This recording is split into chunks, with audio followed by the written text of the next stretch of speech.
रक्षाबंधन, भाई बहन के अटूट बंधन की कहानी। ये कहानी राजस्थान के एक छोटे से गांव में रहने वाले राम और उसकी बहन सुमन की है। राम और सुमन के माता पिता का देहांत तब हो गया था जब वे बहुत छोटे थे।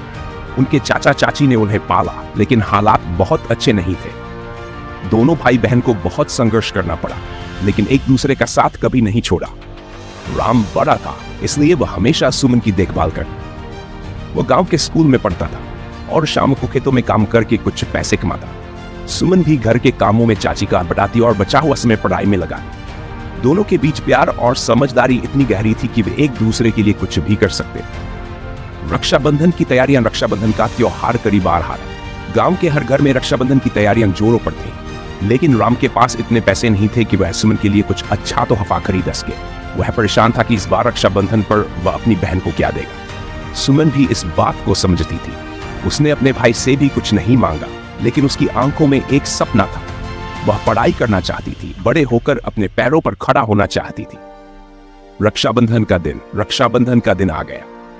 सुमन ने सुबह सुबह उठकर अपने भाई के लिए एक सुंदर राखी बनाई। उसने एक थाली में राखी, रोली, चावल और मिठाई रखी और राम के सामने आई। राम ने देखा कि उसकी बहन की आंखों में खुशी थी, लेकिन एक हल्का सा दुख भी छिपा हुआ है। सुमन ने राम की कलाई पर राखी बांधी और उसकी लंबी उम्र की कामना की। राम की आंखों में आंसू आ गए।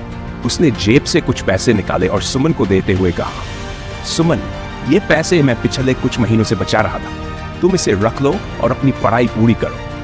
यही मेरा तोहफा है तुम्हारे लिए। सुमन ने अपने भाई के गले लगते हुए कहा, भैया, मुझे आपसे ज्यादा कुछ नहीं चाहिए। आप मेरे लिए सब कुछ है। मैं पढ़ाई करूंगी और अपने सपने को पूरा करूं, ताकि एक दिन मैं आपकी सारी मेहनत का फल दे सकूं। प्रेरणा की लहर राम और सुमन की कहानी पूरे गांव में फैल गई। लोगों ने उनके संघर्ष और प्यार की मिसाल दी। धीरे धीरे गांव के लोगों ने भी बच्चों की पढ़ाई पर ध्यान देना शुरू किया। राम और सुमन ने मेहनत और लगन से अपने सपनों को पूरा किया। सुमन ने पढ़ाई पूरी की और एक सफल डॉक्टर बन गई। उसने अपने भाई की सारी इच्छाएं पूरी की और गांव के बच्चों के लिए एक स्कूल खोला, ताकि और भी बच्चे अपने सपने साकार कर सकें। यह कहानी हमें सिखाती है कि भाई बहन का रिश्ता कितना पवित्र और मजबूत होता है। अगर हम एक दूसरे का साथ दें और मुश्किलों का सामना करने के लिए तैयार रहें, तो कोई भी बाधा हमें हमारे सपनों से दूर नहीं कर सकती। रक्षाबंधन का यह त्योहार हमें केवल राखी बांधने की रस्म नहीं, बल्कि एक दूसरे के प्रति समर्पण, विश्वास और सच्चे प्यार का संदेश भी देता है।